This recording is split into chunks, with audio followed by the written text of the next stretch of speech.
y dándole tiempo a los colegas en hacerlo, reciban todos ustedes un fraternal saludo. Con mucho cariño, la Unidad Regional Valle viene realizando continuamente esta actividad de formación continuada, sin costo, donde especialistas y colegas muy destacados en diversos temas y áreas del ejercicio profesional nos comparten sus experiencias, sus conocimientos. Esta noche tenemos una charla como todas súper interesante y vamos a contar con un conferencista que nos está acompañando desde México y el doctor José Salamanca acá desde Colombia. Entonces, yo quiero invitar también a los colegas de la Unidad Regional Valle del Colegio Nacional de Químicos Farmacéuticos de Colombia a la Asamblea Regional el próximo 24 de febrero, 2:30 de la tarde, edificio de posgrado, Universidad Santiago de Cali. Allá nos estaremos viendo y compartiendo un poco sobre todo lo que tiene que ver con la actividad gremial del colegio. Les comento que estamos organizando la tercera versión del curso de auditorías eh, farmacéuticas que estaría dictado por el doctor Álvaro Bolívar y estamos coordinando un curso sobre dispositivos médicos también. Ya dentro de poco estará saliendo toda la divulgación del caso. Entonces, como siempre, bienvenidos. Eh, Le doy la oportunidad al doctor Federman Núñez, presidente del Colegio Nacional de Químicos Farmacéuticos de Colombia, para que por favor dé la bienvenida y luego les estaré explicando cómo vamos a hacer la dinámica de la actividad del día de hoy que ya muchos conocen. Federman, adelante.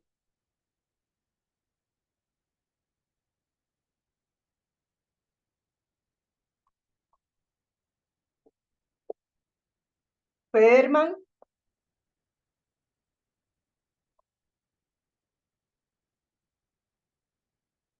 ¿dónde está Federman? ¿No está? Se le cayó la conexión. Bueno, entonces, señores, esta noche vamos a tener eh, la presentación del doctor Eduardo Alcántara y el doctor José Salamanca. Ellos estarán haciendo su respectiva presentación y ustedes podrán formular sus preguntas al final de la charla, ya sea escribiéndola en el chat o levantando la manito para que tengan el uso de la palabra y formulen su inquietud de la manera que pues más respetuosa y atenta y con toda la claridad del caso. Ah, ya veo a Federman. Federman, por favor, adelante la bienvenida al evento para luego proceder a presentar a los conferencistas. Federman.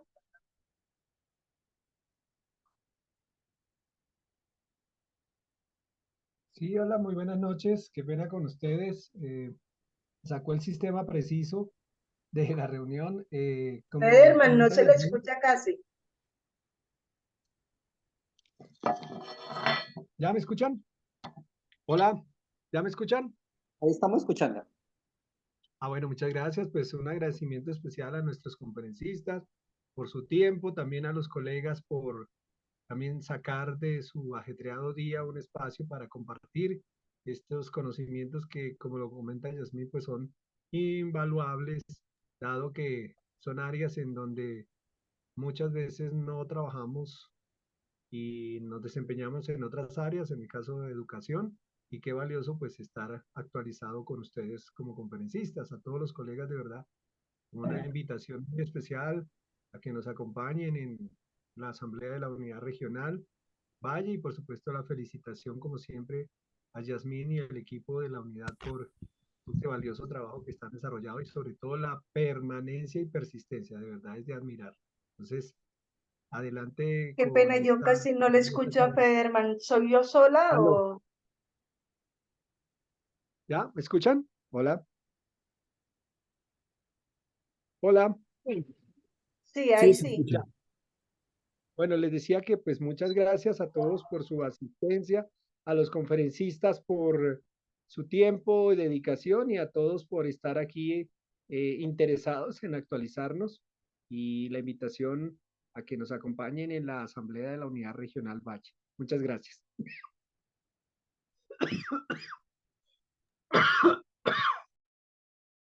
Muchas gracias, Federman, y buena salud. Bueno, esta noche vamos a tener la conferencia Áreas controladas, técnicas de control de contaminante. Nos acompaña José Talamanca Grosso. Él es químico farmacéutico de la Universidad Nacional, tiene un posgrado en gerencia, productividad y calidad. Es docente universitario en cátedras de temas de BPM, legislación farmacéutica, diseño de productos. Cuenta con amplia experiencia en la industria nacional y multinacional por más de 25 años en áreas de validaciones y calidad, producción, logística, dirección técnica. José es especialista en higiene para procesos OPC y SIC para empresas, cosméticas, cannabis medicinal, empresas de alimentos, lácteos, cervecería, industria farmacéutica, humana, veterinaria, fitoterapéutica, cosméticas. Es auditor para procesos en BPM, Hazard, ISO 9000, gerente y propietario de la empresa Chemo Andina SAS, un gran emprendedor y un gran colega que nos acompaña esta noche. Y estará también Eduardo Alcántara Carmona, es ingeniero bioquímico, egresado del Instituto Politécnico Nacional de México, especialista de control de contaminación por parte de Berkscan Corporation para Latinoamérica. Tiene más de 24 años de experiencia en técnica en la industria farmacéutica, alimentaria, química y en la academia. Eh, Tiene otras calificaciones como especialista técnico, entrenando en fábricas. Es especialista de control de contaminación. Eh, a ver, gerente consultor de sanidad e higiene por parte de Rosmar México, especialista en suministro de producción e higiene, por parte de BWR México y Costa Rica, especialista de análisis microbiológico de alimentos, así como otros entrenamientos en liderazgo. Bueno, tenemos dos grandes conferencistas. Eduardo inclusive tiene habilidades gerenciales para diversas compañías a nivel de América y Europa. Entonces, esta noche ellos nos van a acompañar con este tema bastante interesante y pues nada, adelante. El... José, por favor, arrancamos contigo. Agradezco que mantengamos los micrófonos cerrados y no olviden formular sus preguntas en el chat o levantan la mano al final. También la cordial invitación a que diligencien el formulario de asistencia. José, por Sí, favor, buenas comparte noches. tu presentación. Gracias, muy buenas noches a todos y de antemano agradeciendo a Yasmín y a toda la comunidad. Aquí dentro del grupo veo colegas y veo profesionales de otras líneas que están muy interesados en conocer un poco del tema. Es un tema que para algunas personas de lo que va a tratar quizás Eduardo es un poco más especializado. Yo de mi parte voy a hacer una introducción muy somera al respecto y comentar algunos ítems de la situación. Nuevamente, pues agradeciendo el tema. Voy a compartir la pantalla y empezamos con la presentación misma.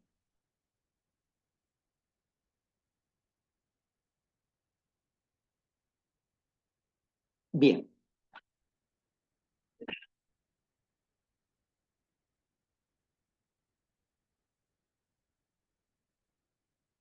Ahí están viendo, sí. Sí, señor, Muchas adelante. gracias. Bien. Sí, como bien lo decíamos, vamos a hablar sobre áreas controladas y vamos a hablar sobre el manejo mismo que se pueden llegar a tener sobre el tema de contaminantes en dichas áreas. Realmente el tema podría ser algo muy sencillo, pero a la vez es bastante complejo. Pues indudablemente el concepto de la calidad y la limpieza siempre es algo que van de la mano. Realmente, ya sea en un alimento, ya sea en un producto cosmético, ya sea en un producto farmacéutico, ya sea comprando un automóvil, etcétera, siempre el concepto va a ir muy de la mano. Nada tan desagradable como es de pronto llegar a un sitio donde se ve el desorden, donde no se ve la limpieza, porque indudablemente pues va a causar una mala impresión y más si estamos hablando, por ejemplo, de productos muy especializados, como es el caso en el cual nosotros estamos trabajando. Cada vez se ve mucho más exigente el concepto de lo que es la higiene en industrias como las clínicas, los hospitales, como la industria farmacéutica, ya sea desde el punto de vista de producción eh, no estéril o estéril como tal, en los mismos dispositivos médicos, en los alimentos y bebidas, pero también se hace también muy exigente en lo que tiene que ver con la industria aeroespacial, en la microelectrónica, en la industria automotriz, también en los temas que tienen que ver con la impresión de materiales, ¿cierto? Y también en el tema de la óptica. Quizás a veces no estamos muy al tanto de estos temas, quizás más estamos hacia el tema de lo que son clínicas, hospitales, farmacéuticas y demás, pero digamos el tema, digamos, tiene unos altos impactos. Y nada más que pensar que cuando estábamos trabajando, por ejemplo, en temas aeroespaciales, pues indudablemente tiene que hacerse un control muy exacto, muy adecuado de lo que tiene que ver con el tema, ya sea de contaminación, ya sea desde el punto de vista químico, físico o microbiológico, porque a nadie le gustaría estar llevando los astronautas eh, microorganismos o partículas extrañas hacia fuera de la Tierra, en este caso, o caso contrario, que estuvieran en este caso regresando y puedan ser un tema contaminante. Digamos que para todos es muy claro que tenemos tres tipos de contaminantes, los contaminantes físicos, que quizás vamos a hablar en gran proporción el día de hoy, ¿cierto? Físicos que pueden ser inclusive, por ejemplo, las partículas que tendrán mucho que ver en la industria, por ejemplo, en la aeronáutica o en la industria de lo que es la electrónica o en la industria farmacéutica, que involucran mucho en el tema de lo que tiene que ver con la producción de medicamentos. También tienen gran aplicación el tema de lo que tiene que ver todas las líneas farmacéuticas, como son la fitoterapéutica, la radiofarmacia, las centrales de mezcla, entre otros. Y los contaminantes químicos, que pues obviamente siempre será un dolor de cabeza con las personas de la industria, al igual que los contaminantes micrológicos, que cuando estemos trabajando en estos temas, a veces es muy difícil por los temas de capacitación, que hagamos entender a la gente lo importante que son mantener esto y tratar de evitar las contaminaciones cruzadas como tal. El ciclo de Snyder, pues indudablemente es la base para el trabajo de lo que es la limpieza. Pareciera muy sencillo, pero a la vez, como lo decía hace un momento, suele ser bastante complicado, más cuando estamos en industrias donde hay una alta rotación de personal. A veces el personal que tenemos no es el más especializado o terminamos llevando a personal que lo capacitamos, pero quizás de pronto se mueve del sitio donde está trabajando y perdemos un buen elemento. Trabajar ya sea desde el punto de vista de manejo de los productos químicos, la acción mecánica, el tiempo o la temperatura es algo que realmente es una combinación que es a veces muy complicada de hacer. Hemos encontrado, por ejemplo, en el tema de lo que son productos químicos, malos manejos, inclusive con los desinfectantes. Ya se está hablando en este momento de que los desinfectantes empiezan a presentar resistencia en las bacterias, algo así muy parecido con los antibióticos que tenemos. ¿Por qué? Porque finalmente, pues, las bacterias y los microorganismos van evolucionando así como vamos evolucionando nosotros. Entonces, ese tipo de elementos o este tipo de productos también hay que tener bastante cuidado.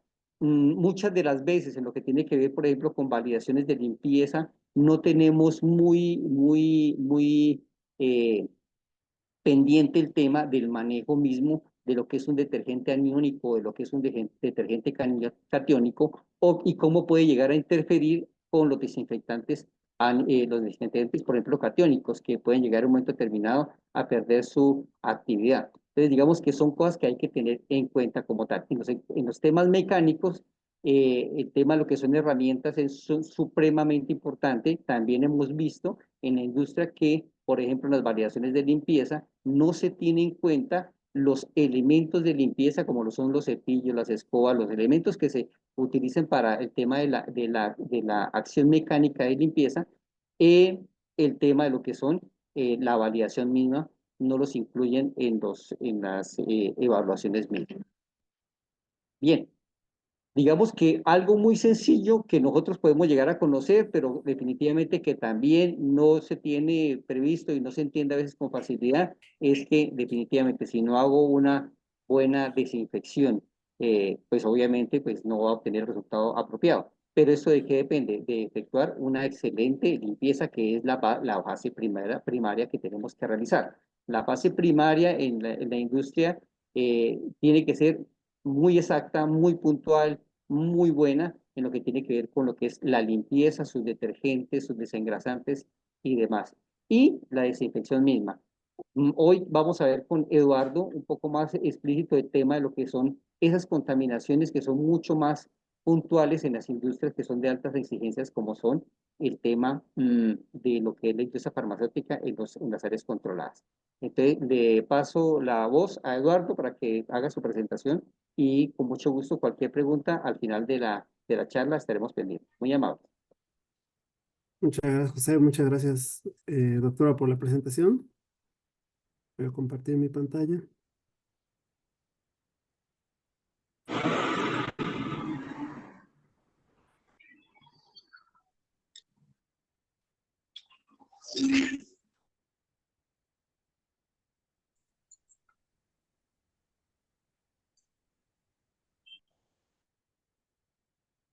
Listo, bueno. Como comentaba, mi nombre es Eduardo Alcántara. Soy ingeniero del Instituto Politécnico Nacional y estoy como especialista de control de contaminación de la empresa Berkshire Corporation. Berkshire es una empresa que tiene presencia a nivel mundial y fábricas también en diferentes regiones de Europa, Asia y Estados Unidos, donde se encuentra nuestra principal casa matriz. Hablando específicamente del tema de técnicas de control de contaminantes, tenemos que definir qué es una contaminación. Una contaminación va a ser simplemente cualquier cosa que no tenga que estar en donde estemos actuando particularmente. Es una fuente externa en un área controlada, ¿sí? ¿Y por qué lo consideramos una contaminación? Porque esto puede perjudicar el funcionamiento que requiere una pieza, un componente, un sistema, un subsistema.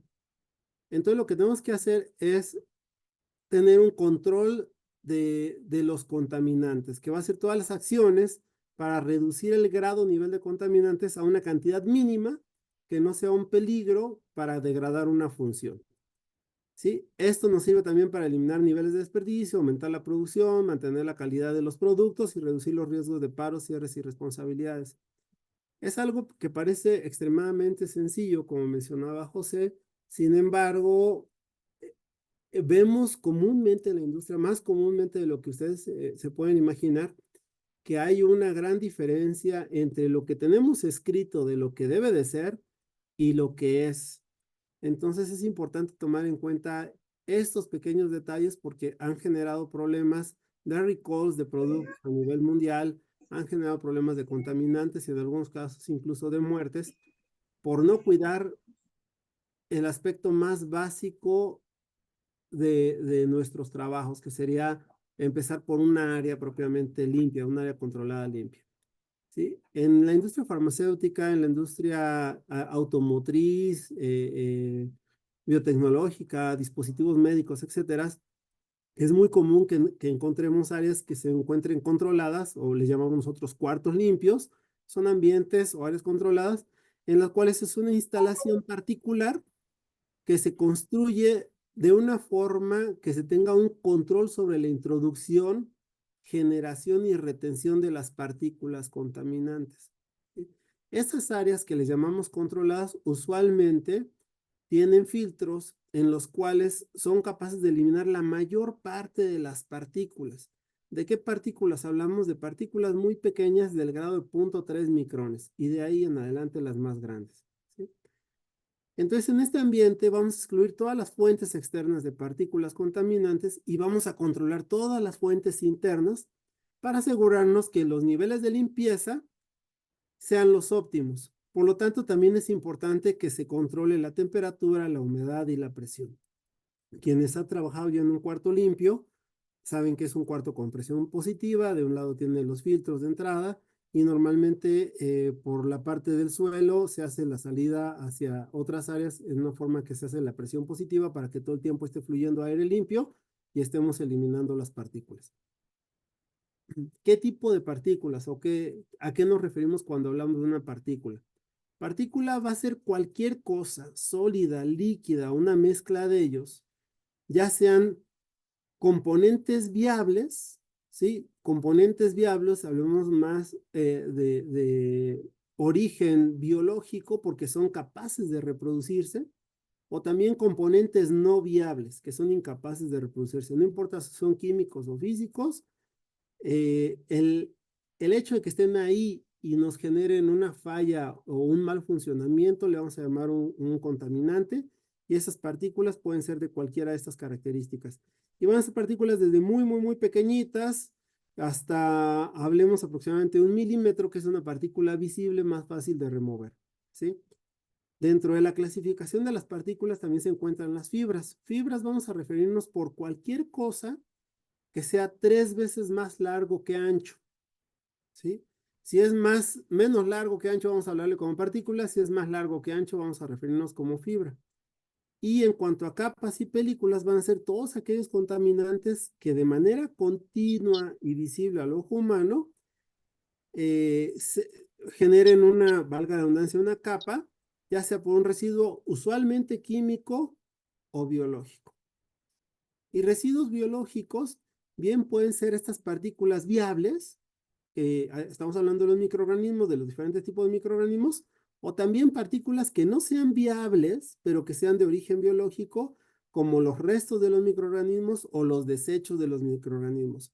Estos tienen una particular importancia en la industria farmacéutica, y sobre todo para la fabricación, por ejemplo, de dispositivos médicos que van para parte cerebral, parte cerebroespinal o parte vascular, porque los residuos biológicos pueden generar endotoxinas y esas endotoxinas pueden generar la muerte. Entonces es importante tener todo este control de contaminantes. Hay algunas clasificaciones que nos dice cuán limpio es un área controlada para el efecto particular de lo que yo requiero. Esto lo regula la ISO 14644 sección 1, en el cual nos establece los estándares de limpieza del aire para los niveles de partícula en los cuartos limpios y nos dice cuáles son los métodos de clase de verificación para el control de la limpieza del aire. Y ahí nos dice cuáles son las clasificaciones que vamos a tener referidas a la cantidad de partículas que debe haber en un metro cúbico a partir de 0.5 micrómetros en adelante, ¿sí? La clase 1 de ISO nos dice que no debe existir ni una sola partícula de 0.5 micrones por metro cúbico. En realidad sí permite tener partículas más pequeñas, pero son más controladas. Establece toda una tabulación en la cual cuántas partículas de qué tamaño puede haber en esa clase para considerar esta clase como ISO clase 1. En clase 2 hasta 4 partículas, clase 3 hasta 35 partículas, y así hasta la clase 9 particularmente. Esta clasificación de ISO es una clasificación más actualizada que nace de una clasificación americana que era la clasificación 209 de la Federación Nacional de Estándares de los Estados Unidos, en la cual medía algo muy similar, pero por pie cúbico. Decía que no debe haber una partícula por pie cúbico, 10 partículas por cúbico, 100 partículas por pie cúbico, etcétera. Sin embargo, como solamente en algunos pocos países como Estados Unidos e Inglaterra se utiliza el sistema inglés, se decidió escalar todo al sistema métrico internacional para tener todo referido a metros cúbicos, y por eso la referencia de una partícula en ISO en la FED clase 1 corresponde a 35 partículas por metro cúbico, y 10 veces más limpio es clase 2 y 10 veces más limpio es clase 1. Clase 1 podríamos decir que es lo más limpio que podríamos encontrar en un ambiente completamente sellado, cerrado, en la cual no tenemos ninguna sola partícula. Si tienen cualquier duda pueden comentar para que al final la resolvamos. Así como también en Estados Unidos está la clasificación ISO, en Europa tienen una clasificación que los llaman por grado A, B, C, D, que está muy relacionada a la clase ISO. Sin embargo, en la Unión Europea, esta clasificación ABCD también liga, además de la cantidad y tamaño de partículas que puede haber por metro cúbico, la cantidad de partículas viables que debe de haber en esa área controlada. Es decir, en la GMP grado A de la Unión Europea, debe de tener las mismas características que hizo clase 5, es decir, 3.520 partículas por metro cúbico de 0.5 micrómetros, pero no debe de existir ni una sola partícula viable capaz de reproducirse, ¿sí? Es decir, es un ambiente aséptico o estéril. Esto es importante porque en el área farmacéutica, cuando estamos en la parte de oncología, en la parte de algunos materiales que son inyectables o en las cabinas microbiológicas, lo que no queremos es que haya contaminantes microbiológicos, valga la redundancia. Entonces ahí tenemos que cumplir con la GMP grado A, ¿sí? 0 contaminantes biológicos, independientemente de la cantidad de partículas que exista de otra naturaleza, ya sean químicas o físicas, ¿ok? Para equivalencias, cualquier producto que cumpla con ISO clase 5 en adelante, no necesariamente cumple con grado A. Viceversa, cualquier artículo que se introduzca en grado A automáticamente cumple ISO clase 5. Es decir, podemos tener productos que cumplan con ISO clase 5, pero no con clase A, porque no son estériles. Pero si son estériles, entonces ya cumplen con grado A. ¿Ok?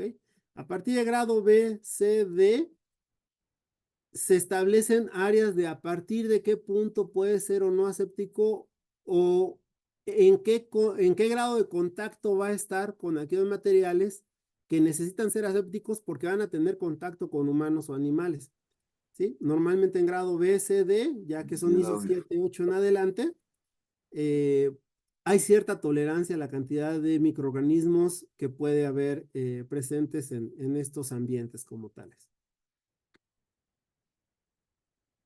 ¿Sí? Si comparamos los tamaños desde un cabello hasta los diferentes tipos de microorganismos que podemos encontrar en el ambiente general o células humanas o de origen humano, vemos que, por ejemplo, una célula de piel mide alrededor de 30 micrómetros, el polen 25 micrómetros, y después nos vamos a tamaños más pequeñitos como las células de la sangre o algunas bacterias como la Escherichia, Lactobacillus, Staphylococcus, muy utilizado para controles térmicos de temperatura, y partículas más pequeñas como los virus, ya de 0.12, 0.1 micrómetros hasta más pequeños, ¿sí?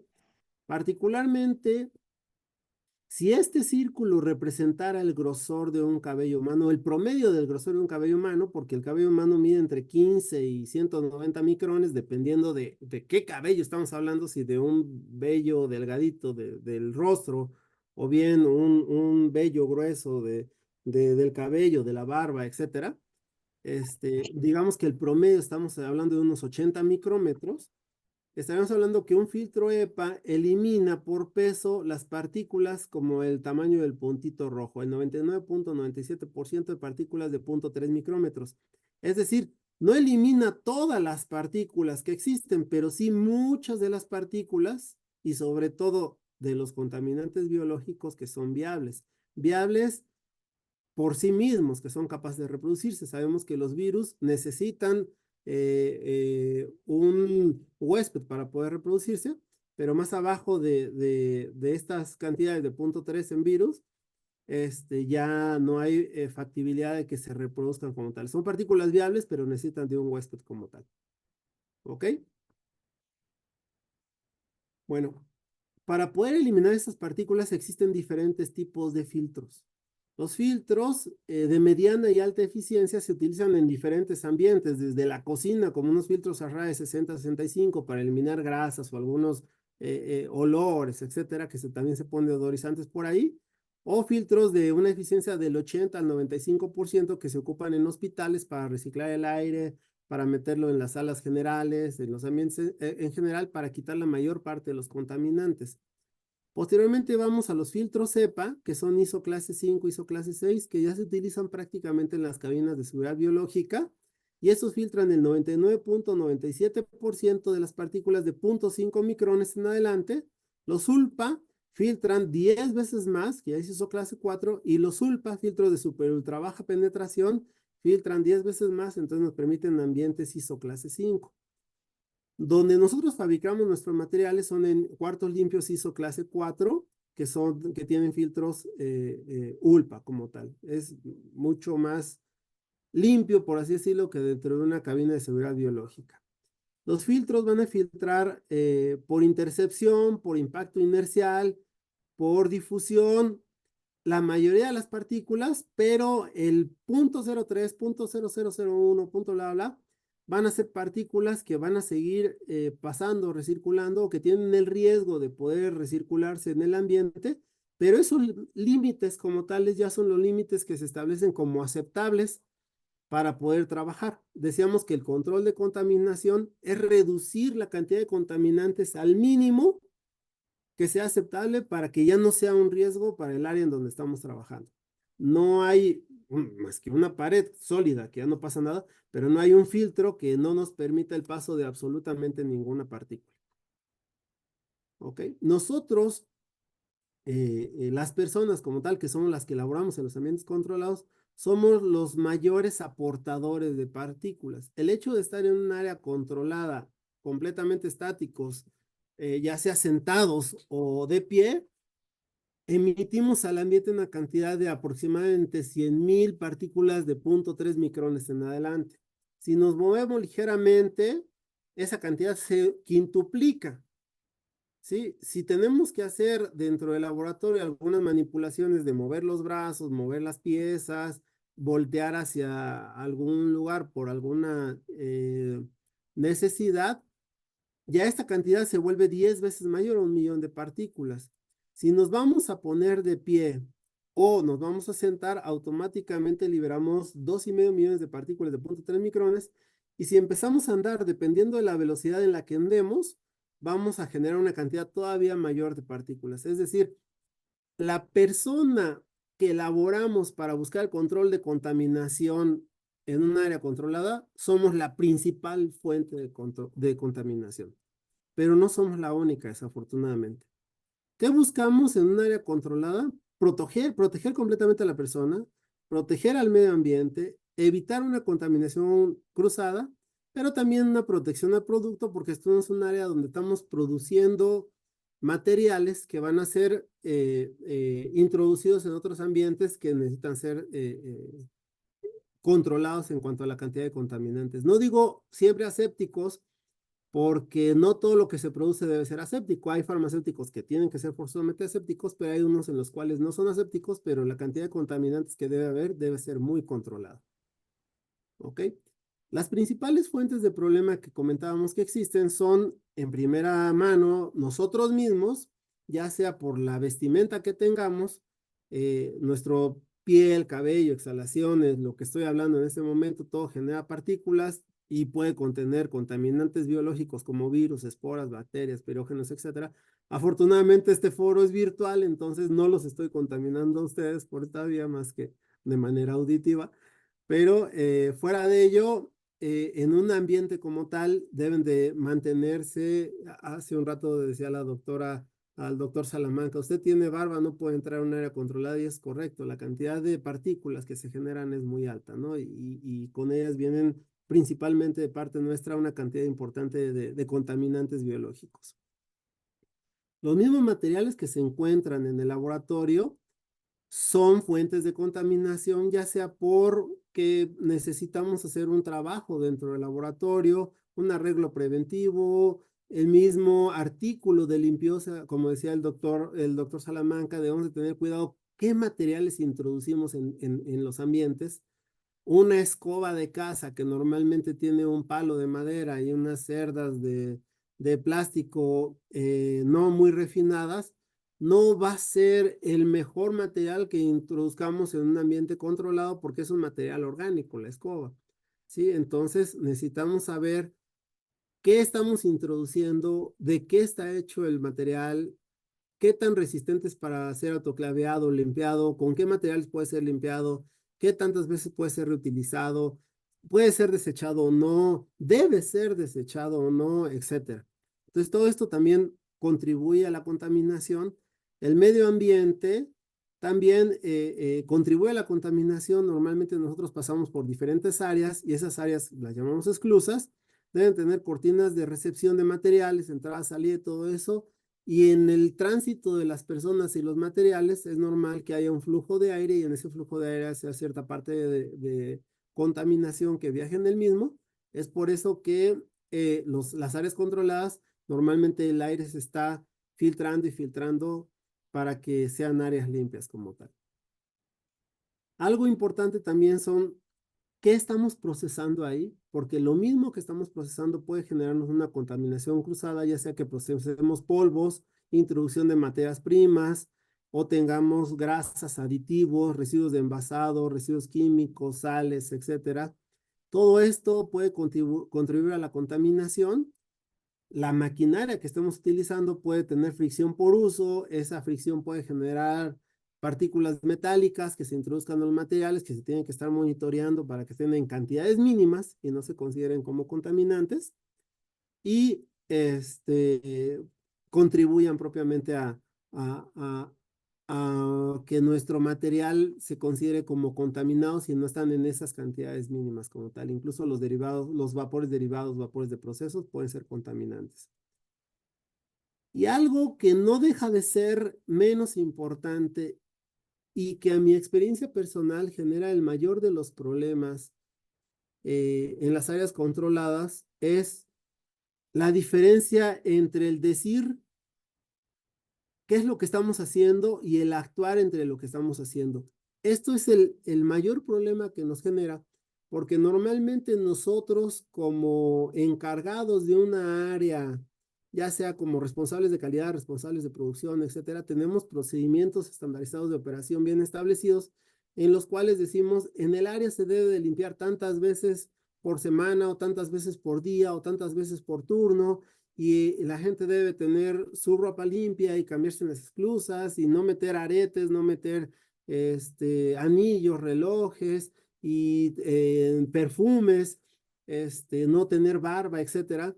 Y lo tenemos escrito muy bonito, bien detallado, muy bonito, perfectamente definido, pero día a día vamos olvidando eso que tenemos por escrito y vamos relajando más las normas y la tolerancia para permitir que esto suceda nuevamente. Entonces, después de una auditoría en donde la auditoría todo salió al dedillo, una semana, 2 semanas después, puede entrar algún operador con perfume, puede entrar algún operador con anillos, maquillado, maquillada, sin la barba bien recortada o el cabello bien recogido, etcétera. Y esas diferencias entre lo que decimos que tenemos que hacer y lo que hacemos normalmente son fuentes de contaminación. Y créanme, a pesar de que uno desconfiaría más de la mano de obra, los materiales, medio ambiente, maquinaria y métodos, muchas veces esa diferencia entre lo que tenemos escrito que debe ser y lo que estamos haciendo es la principal fuente de contaminación. Ahí debemos de tener muchísimo cuidado. ¿ok? En un área controlada, vamos a definir un área controlada como diferentes áreas para llegar hacia el núcleo de proceso. El núcleo de proceso va a ser el área más limpia que nosotros tengamos, dependiendo de lo que estemos elaborando. Puede ser ISO clase 1, 2, 3, etcétera. ¿Sí? Ese va a ser nuestro núcleo de proceso y alrededor de nuestro núcleo de proceso va a estar nuestra zona limpia, posteriormente un área controlada, nuestra área auxiliar y nuestro ambiente exterior. Y los materiales, las personas y todos vamos a entrar desde el área exterior y tenemos que cumplir ciertos protocolos para pasar cada una de estas áreas. Sí, a lo mejor llegamos de casa con ropa normal, llegamos a nuestra empresa, en nuestra empresa tenemos que pasar a una área en donde tenemos que cambiarnos esa ropa normal o bien sobre esa ropa normal ponernos una ropa de trabajo particular y dependiendo de dónde estemos, a veces es necesariamente solamente una bata o a veces necesitamos poner overall, cofia, cubrebocas, guantes, etcétera, hasta llegar al núcleo de proceso. Lo mismo sucede con los materiales, ya sean las materias primas que estemos utilizando o todos aquellos materiales auxiliares, materiales de limpieza, equipo, maquinaria, etcétera, que estemos introduciendo hasta el núcleo de proceso para producir nuestro producto final y también seguir un protocolo de salida del personal hasta el área exterior. No puede salir con la misma ropa con la que estaba trabajando en el interior ni reingresar, etcétera. Y tener un control sobre cómo vamos a sacar esos residuos, que no va a ser de la misma manera por donde debe ir nuestro producto final. Y en nuestro núcleo de proceso debemos de tener bien controlado, perdón, cómo va a ser el orden de nuestros materiales, desde dónde van a estar los materiales limpios, dónde van a estar nuestros materiales sucios. Normalmente debe tener un orden dependiendo de si el usuario es diestro o es zurdo, ¿sí? Y la limpieza también va a estar relacionada con el mismo. ¿Ok? Particularmente Berkshire nos ayuda con proveer paños, trapos, toallitas, como le queramos llamar, de limpieza, los cuales van a ser utilizados en las diferentes áreas de proceso y dependiendo de lo que necesitemos y en dónde lo necesitemos, los materiales pueden ser, los paños pueden estar hechos de materiales no tejidos, materiales tejidos, pueden estar lavados, sin lavar, pueden estar presaturados con algún solvente como alcohol, isopropanol, algún desinfectante como cloro o peróxido de hidrógeno, etcétera. Y si va al núcleo de proceso donde es un área aséptica o estéril, deben de estar esterilizados, ya sean secos o presaturados con cualquiera de esas soluciones, deben estar esterilizados para cumplir con el grado A de la GMP europea. ¿Ok? Y también hay que considerar que los materiales, dependiendo del área en donde las vayamos a ocupar, no van a tener los mismos costos. No debemos de esperar que tengan los mismos costos porque un material que vayamos a introducir en una zona séptica, una zona estéril, debe de tener tratamientos más especializados para que pueda ingresar a esa área, para que sea un ISO clase 3, 4, 5 y pueda ayudarme a la limpieza de esa área como tal. Por lo tanto, el costo de ese material va a ser más alto que un material que lo ocupemos en un área exterior como tal. No podemos ocupar materiales de un área exterior de bajo costo en un área séptica y viceversa. En un área séptica, un material es suficientemente caro como para utilizarlo en un área exterior.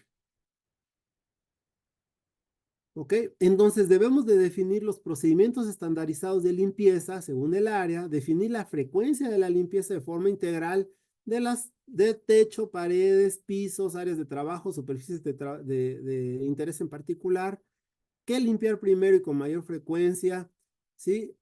Ahora sí que empezar con mayor limpieza del área interior al área exterior de nuestras zonas de trabajo, limpiar en un solo sentido, poner trazos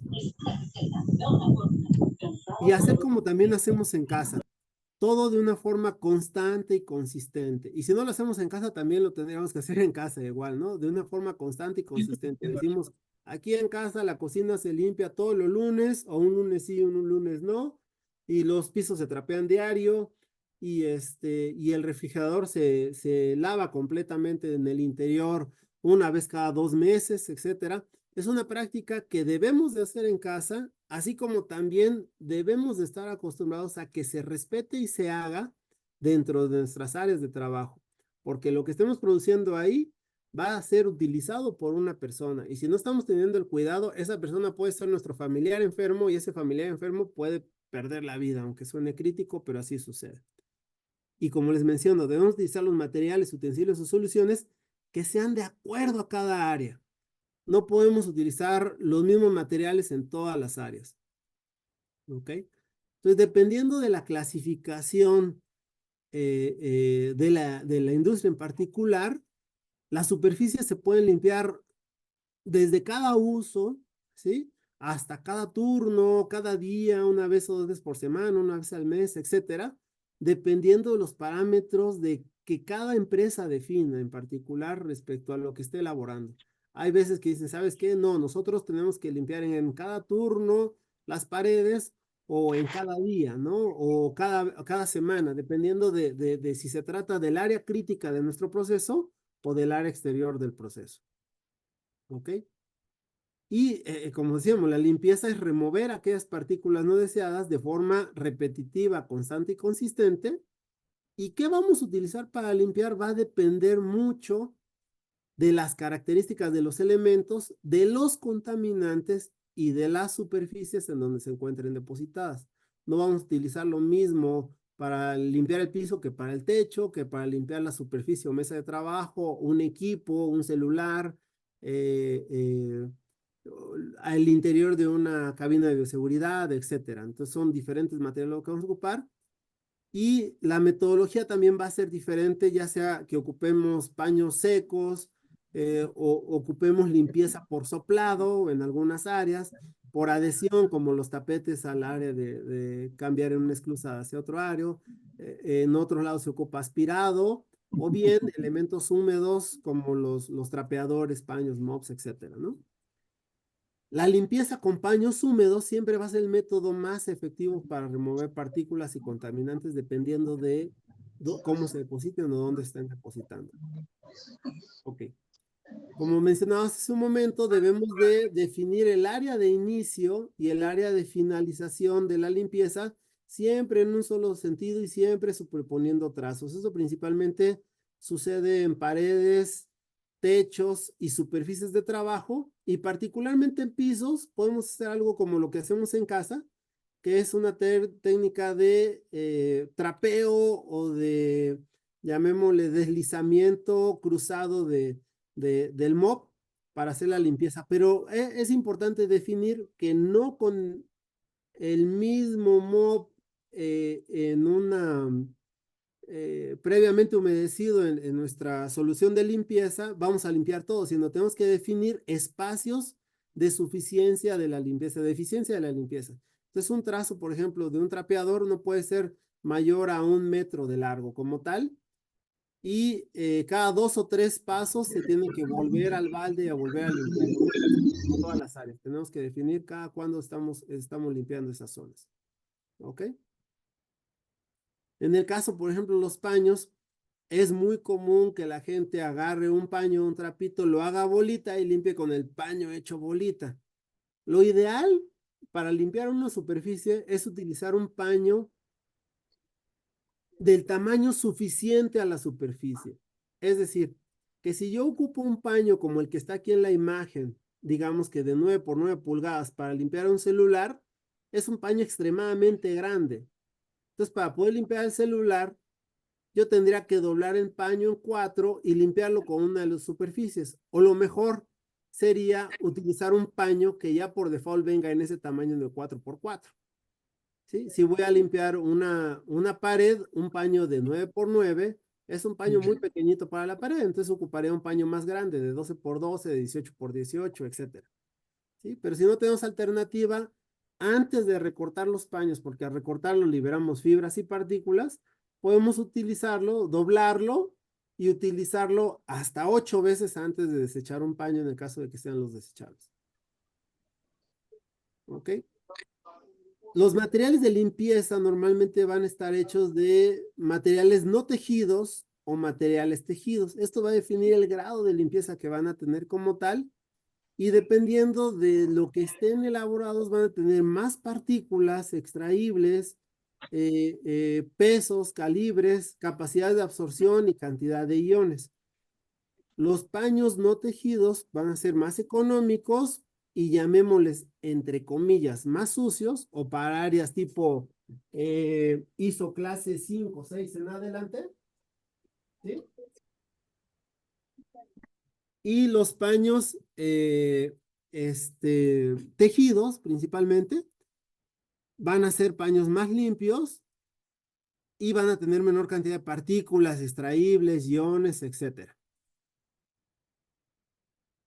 ¿Ok?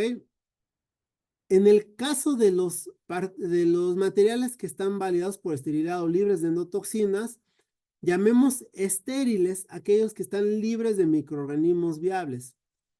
No podemos hablar de 100% libres de microorganismos viables, pero sí de, como decíamos en un principio, la cantidad mínima aceptable para que no se considere un riesgo, ¿sí? Lo mismo sucede con las endotoxinas. Debe ser una cantidad mínima aceptable para que no se considere un riesgo. Por lo tanto, una vez que esterilicemos algún material, tenemos que someterlo a un proceso de validación. Eso es algo también bien importante, ¿sí? Normalmente nosotros decimos, esterilizamos el producto, le pusimos cinta testigo, la cinta cambió de color, y por lo tanto está estéril. ¿Sí? ¿Seguro? ¿Fue el único testigo? ¿Validaste la esterilización? ¿Le hiciste la cuarentena del producto? ¿Le hiciste un muestreo microbiológico o no se lo hiciste? Ahora sí que, ¿qué le explico yo a ustedes que ustedes son en su mayoría bacteriólogos y saben más de esto, ¿no? Entonces, validar es establecer la evidencia documentada que nos proporcione un alto grado de seguridad de que el proceso que hicimos fue consistente, ¿sí? Y para obtener esta validación solicitamos normalmente un certificado que nos indique qué producto se sometió al proceso de esterilización o de verificación de toxinas, por qué método se fue realizada esta validación, en qué fecha, cómo se hizo, quién validó el proceso, cómo se validó el proceso, con qué dosis se hicieron y quién fue el responsable como tal. Esto no sirve, un certificado no sirve como descargo de responsabilidad. Una empresa farmacéutica normalmente va a ser responsable de la producción de su producto, no responsable de todo lo que le esté alrededor, aunque todo lo que esté alrededor le va a afectar. Entonces la empresa farmacéutica debe descargar la responsabilidad sobre todos aquellos que le proveen materiales. Si yo le voy a proveer un paño que sea estéril, yo le tengo que garantizar esa esterilidad. ¿Sí? ¿Para qué? Para que si sea algún problema de contaminación, no sea un problema de la empresa farmacéutica, sino descargue sobre mí, que sería mi responsabilidad, esa responsabilidad como tal. Entonces es importante que cada uno en su punto de trabajo provea necesariamente con los controles que correspondan a cada quien particularmente. Hablando de endotoxinas, las endotoxinas, como les mencionamos hace un rato, son importantes porque son aquellos desechos microbiológicos que pueden generar alguna, valga la redundancia, problema de toxicidad en la persona como tal que puede causar incluso la muerte. Entonces es importante considerar el límite de endotoxinas, sobre todo cuando se producen materiales biológicos o dispositivos médicos para humanos y animales que van al sistema cardiovascular, linfático o cefalorraquídeo. Si van particularmente al sistema cefalorraquídeo, el límite de endotoxinas es hasta 10 veces mayor que en el sistema cardiovascular o linfático, que de todos modos ya son límites muy bajos. Entonces es importante hacer estas validaciones para que cualquier material que metamos en un área en donde vamos a hacer este tipo de materiales cumpla con esos límites de endotoxinas. ¿Ok? Y como les menciono, dependiendo del área en la que vayamos a trabajar, es importante considerar el material correcto. Hay veces que uno dice, oh, ¿cómo voy a comprar del fabricante tal o cual? Pues son materiales muy caros y nosotros somos una empresa pequeñita que no tiene dinero y por lo tanto, pues vamos a buscar una alternativa más barata. Vete al mercado y tráete trapos, ¿sí? O consigue un proveedor chino que no está validado, pero te los da muy baratos y tráetelos. Normalmente lo que sucede es que estas personas que no nos dan una garantía de la calidad de producto, cuando hacemos un análisis del real del producto, de los lotes de producto, encontramos contaminantes en sus productos. Esos contaminantes de cabellos, manchas, insectos, lo que sea. Y si nosotros introducimos esto al área farmacéutica en ISO clase 5, tenemos un alto riesgo de tener una contaminación por ahorrar algunos centavos. ¿Sí? Por eso tengan una conciencia bien clara de que los materiales que van a introducir a cada área sí cumplan con los estándares de calidad necesarios para esa área en particular. No ahorremos unos centavos y generemos problemas a las empresas porque pues, nos va a costar primero el trabajo, pero lo más importante es que le puede costar la vida a alguien. ¿Ok? Esto pasó particularmente, está pasando actualmente con los fabricantes de autos. También en la fabricación de autos se hace el control de las partículas. Y Llamado a revisión de bolsas de aire Takata. Los accidentes suceden cuando menos lo esperamos. Algunas colisiones podrían activar las bolsas de aire. Una bolsa defectuosa puede expulsar fragmentos metálicos y causar lesiones. Estas bolsas de aire son de Takata y deben reemplazarse en los vehículos afectados, incluidos algunos modelos Toyota. Por favor, contacta a tu distribuidor Toyota más cercano. Visite toyota.mx/bolsas de aire. Este servicio es gratuito. No dejes pasar más tiempo. Para Toyota, tu seguridad es nuestra prioridad.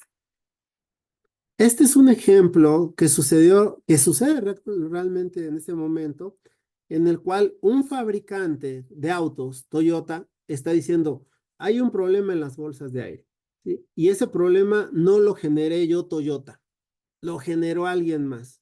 ¿Sí? Ese alguien más fue mi proveedor de bolsas de aire. Y cuando vas con el proveedor de bolsas de aire, ¿qué pasó? Que el proveedor de bolsas de aire no limpió adecuadamente las superficies en donde van las bolsas de aire, que son unos cilindros metálicos, y esos cilindros metálicos liberaron partículas. Esas partículas, al ser expulsadas en la bolsa de aire, se convierten en proyectiles que ya causaron muertes. ¿Sí? Están causando muertes. Y ese problema no lo tiene Toyota, lo tiene actualmente todas las compañías automotrices que usaron bolsas de Takata. Entonces, si ustedes tienen un auto de entre el 2000 al 2015, verifiquen independientemente si es Nissan, Ford, Chevrolet, Renault, Toyota, Mercedes, BMW, etcétera.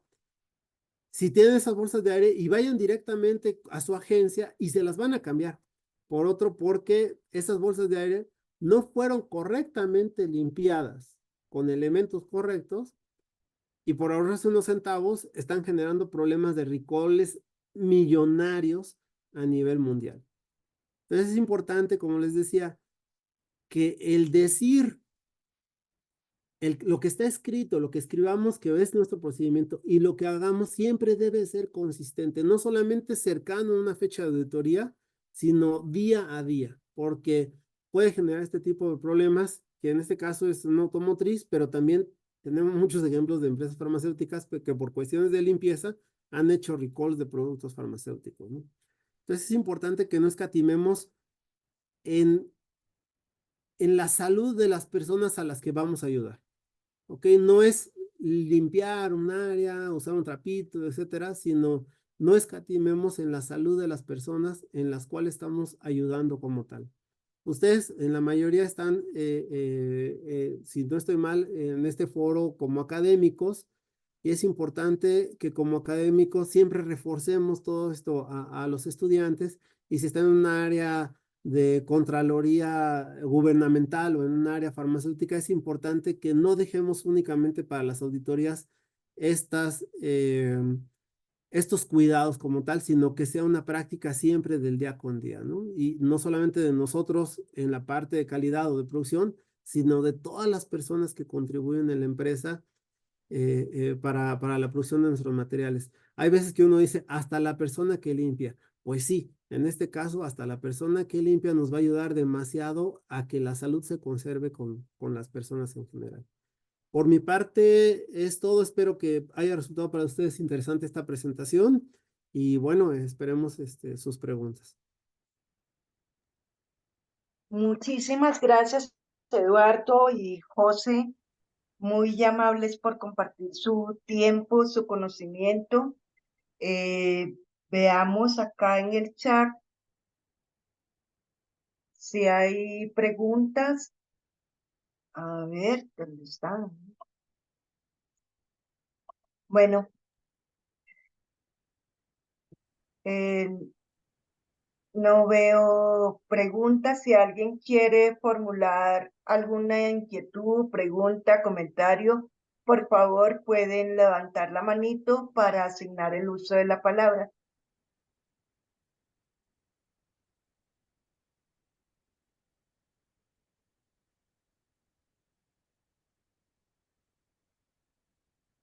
Por acá preguntan, en cuanto al vestir, ¿qué tipo de área sería y qué recomendación para controles microbiológicos pueden dar? Se la pregunta Jorge acá. Vestir, definimos el área de donde la gente se cambia como tal, es como una esclusa. Correcto. Sí, donde hay el cambio de ropa Ok, para ingresar. depende del área en la que estamos trabajando como tal. Hay diferentes vestir, por así decirlo. Hay veces en donde pasamos en una esclusa donde solamente nos ponemos una bata y podemos estar de ISO clase 8 a ISO clase 6 particularmente.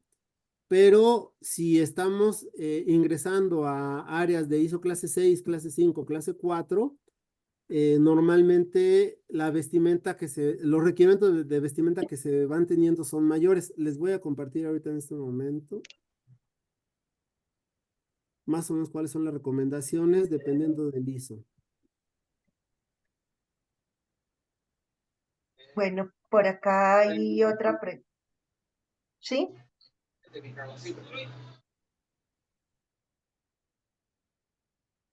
Por acá pregunta Carlos, ¿en qué categoría de área se consideraría para producción de productos cosméticos?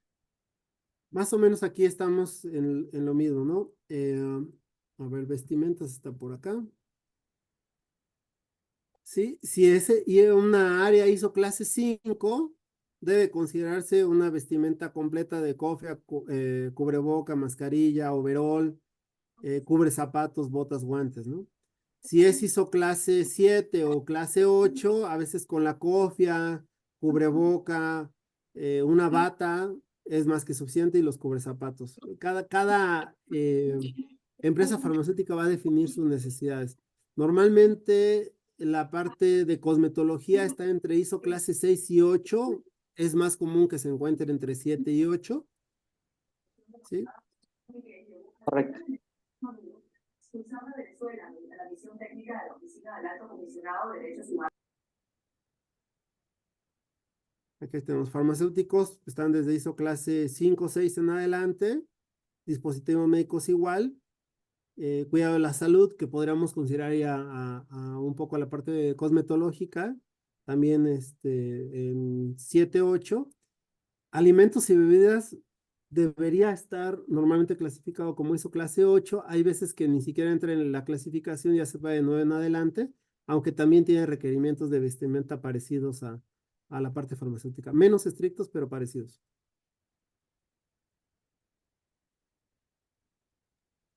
Hay que aclarar algunas cosas allí en este tema. Digamos que la exigencia se va haciendo mucho más estricta, como lo decía Eduardo, en el tema de lo que tiene que ver con la industria farma, inclusive con el tema de electrónicos y demás, ¿no? Eh, por la misma exactitud que debe presentar el proceso y la protección hacia el producto. Eh, digamos que a nivel Colombia nosotros hemos hecho una labor interesante de chequeo y lamentablemente tenemos muchos inconvenientes en la industria, precisamente porque se están utilizando elementos en la industria farmacéutica donde no hay cumplimiento de la norma. Esto donde es importante sobre todo cuando vamos a pensar en que nuestra empresa de producción quiere exportar. Y cuando vamos a hacer la exportación, cualquiera de los entes regulatorios, sea de México, sea americano, sea europeo, precisamente va a empezar a hacer exigencias de estas características. En este momento, digamos, ya empieza a trabajarse a nivel de industria veterinaria y farmacéutica, en las áreas inyectables, en la red de radiofarmacias y centrales de mezcla con este tema, porque pues obviamente ya es una exigencia, digamos, a nivel mundial. Y pues obviamente lo importante es llegar al cumplimiento. No es fácil, no es fácil encontrar los materiales, digamos, ya hay alguna alternativa aquí en Colombia que podemos trabajarla y digamos que estamos abiertos a sus consultas en cualquier momento, con mucho gusto, podemos hacer los acercamientos pertinentes y hay que evaluar, aquí no es como uno pensar, y como muy bien lo decía Eduardo, aquí no es como pensar en traer cualquier trapito para hacer la limpieza cuando estamos hablando de áreas muy especializadas, sino realmente es entrar a hacer una evaluación donde identifiquemos si se necesita un paño, por ejemplo, que esté, que sea seco o que esté humedecido, que venga con desinfectante, que venga controlado con endotoxinas, etcétera, etcétera. Son muchas variables las que realmente se deben tenerse en cuenta y mucho depende del producto que se quiera llegar a procesar, de lo que se quiera llegar conseguir, de lo que se quiera llegar al mercado donde podamos llegar a perseguir, digamos, una rentabilidad en un momento determinado y que no nos devuelvan. Yo no sé si de pronto Eduardo nos puede dar un alcance del éxito que ha tenido en Costa Rica con respecto al tema de la producción de lo que son elementos de control de dispositivos médicos. Allí el tema ha sido bastante interesante, mucha de la industria se ha movido a este medio precisamente porque se han dado unos intereses muy apropiados en la industria americana y se están utilizando estos elementos de limpieza. Muchas gracias. Sí, con gusto. La industria costarricense es un poco diferente a la industria colombiana. La industria colombiana es más parecida a la industria mexicana o al centro de la República Mexicana, particularmente donde tenemos muchas empresas farmacéuticas. Y em, en la frontera con Estados Unidos tenemos muchas empresas electrónicas y de dispositivos médicos, más parecido a las empresas que existen en Costa Rica. Eso es por una cuestión de exención de impuestos. Particularmente las empresas electrónicas, automotrices o de dispositivos médicos necesitan tener un control muy alto de las partículas, de los contaminantes como tal, para que no se ingresen en los materiales. Ellos normalmente establecen desde ISO clase 4, ISO clase 5, para evitar, por ejemplo, en los electrónicos, un arco electrónico en un microchip, y ahí necesitan paños muy limpios, particularmente tejidos y particularmente con una cantidad muy baja de iones, o incluso paños antiestáticos. En el caso de los dispositivos médicos, sí son más estrictos con la parte de que el material venga con una validación de esterilidad y particularmente los que producen catéteres, todos los materiales que van al interior del cuerpo humano, sí nos piden niveles muy bajos de endotoxinas. En la industria farmacéutica, normalmente lo que son inyectables, que es la parte de esterilidad o aséptico, nos piden materiales que vengan ya con su certificado de esterilidad para descargar la responsabilidad de esterilidad sobre otros, porque la validación de esterilidad dentro de una empresa, por ejemplo, en una empresa que hacen productos inyectables, eh, eh, ellos ya tienen un cálculo de los productos que meten, y meter más productos dentro de ese cálculo tiene que cambiar la validación, porque tienen que validar la cantidad de productos que meten, el orden en que los meten y todo, para que la validación sea completa según lo que establece la legislación como tal, ¿no? O sea, no nada más por el hecho de esterilizar podemos saturar un autoclave y decir, ah, bueno, ya esterilicé todo, sino hay que hacer un proceso de validación de todo lo que estamos introduciendo en el autoclave para que sea un proceso de validación, un proceso de esterilización validado como tal. de la consulta que hacen por acá en cuanto a utensilios de limpieza y remoción de contaminantes. Dice que los entes reguladores exigen que no liberen cerdas. ¿Qué utensilios se suelen recomendar?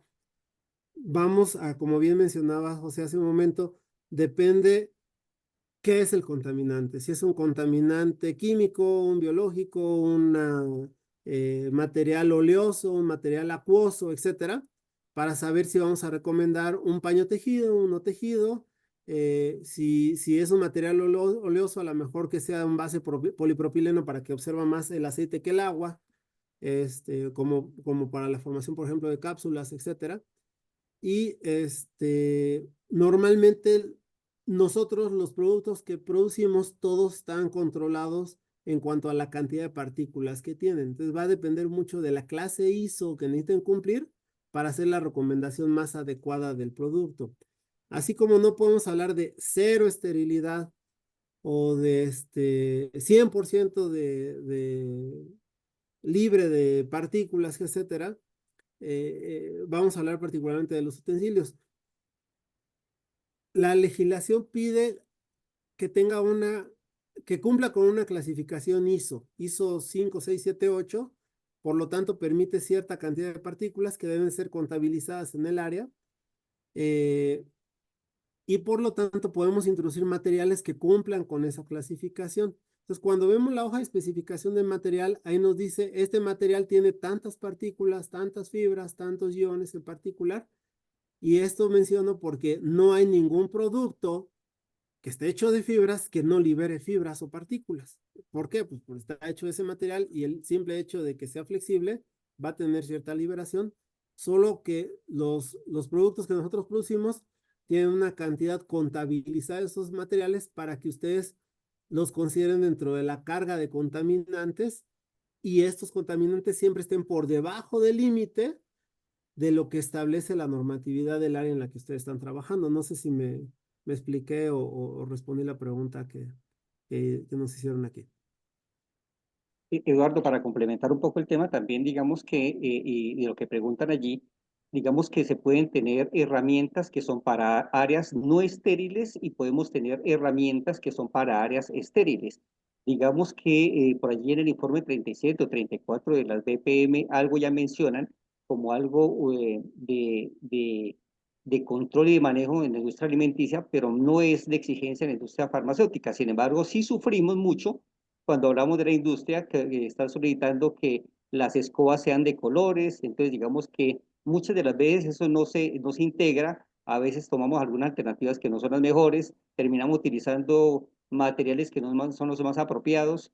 Por ejemplo, lo que tiene que ver con cabos de limpieza, que eso podría ser una charla para otro día, podrían ser cabos que son de aluminio anodizado, que no se oxidan, o pueden ser cabos de fibra de vidrio que realmente no deben absorber humedad. Y asimismo las fibras deben ser de PVT, que son las fibras que son certificadas por la FDA. En lo que tiene que ver con los elementos de limpieza que tiene que ver para las áreas estériles, por ejemplo, las que se manejan con Berkshire, tienen que ver, por ejemplo, con también aluminio anodizado y que muchas de las veces se puedan llegar a esterilizar, que aguanten procesos de esterilización, porque realmente se necesitan, y los paños, pues obviamente nos van a ayudar bastante como tal. En cualquier cosa, con mucho gusto, estamos atentos a sus necesidades y a sus comentarios al respecto del tema.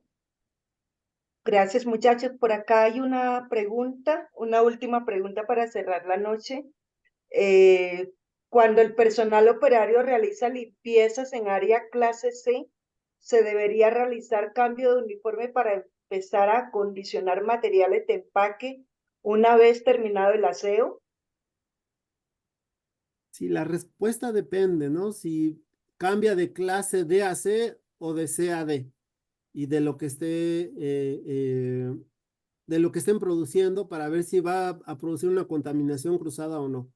Si va de C a D y no hay una contaminación cruzada, puede mantener el uniforme siempre y cuando el procedimiento estandarizado de la empresa lo establezca como tal. Puedes pasar de esta área a esta área y mantener tu uniforme, pero si va de D a C, normalmente le van a pedir que tenga un cambio de uniforme, o que cumpla con algún protocolo de cambio de cofre o algo por el estilo. O sea, normalmente quien establece eso propiamente es la empresa dependiendo de los materiales que esté produciendo. Porque clase C no es lo mismo en una cosmetóloga que en una farmacéutica que produce soluciones, que en una que produce polvos, que en tabletas o hormonales, etcétera. No va a depender. Aunque por clase C se entiende la cantidad de partículas permitidas en esa área, la cantidad de microbiológicos que pueda haber, va a depender más de lo que estén fabricando para que ellos establezcan si hay o no una contaminación cruzada en el cambio de área.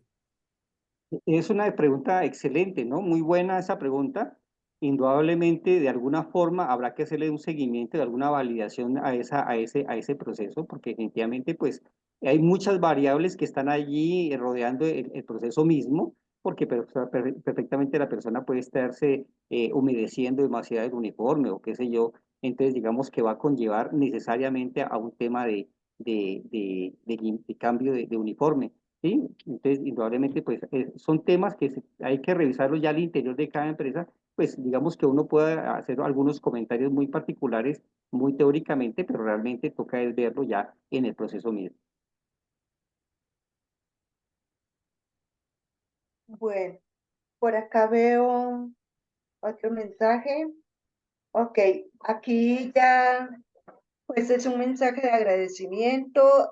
Recordamos diligenciar el link de asistencia para que posteriormente se pueda enviar información de interés y compartir las presentaciones que a bien nuestros conferencistas del día de hoy han compartido ya a la dirección ejecutiva del colegio y a la regional Valle para que sean enviadas. Eh, Les agradecemos muchísimo a Eduardo, a José y a todos ustedes por acompañarnos en estos jueves farmacéuticos. Estaríamos cerrando la actividad por el día de hoy. Muy, muy amables por compartirnos sus conocimientos, su experiencia, a los asistentes por acompañarnos en estas jornadas. Y bueno, nos vemos el próximo jueves farmacéutico con la doctora Vilma Berrío, que nos estará hablando de atención primaria para el sector asistencial. Estaremos dando esta charla. Recuerden que los jueves farmacéuticos tratamos los temas de interés de todas las áreas del ejercicio profesional del químico farmacéutico, ¿sí? Organizado por su unidad regional Valle.